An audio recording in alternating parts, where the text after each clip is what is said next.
one of the reasons why, like, I was trying to take the weight loss thing seriously this year is I'm getting older. In terms of how old I am, I was there for the dawn of the internet.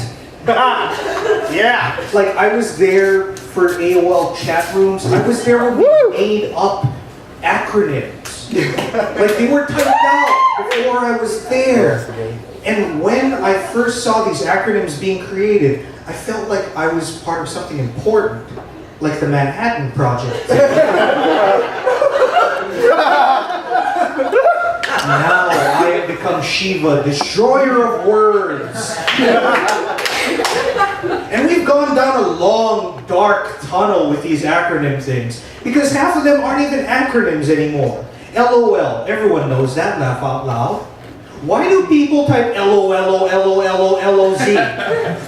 That's not an acronym anymore. You're just twitching. You're having an epileptic fit on your fucking phone. What does it stand for? Laugh out loud. Orange lizards, orangutan, zebras, orange lasers.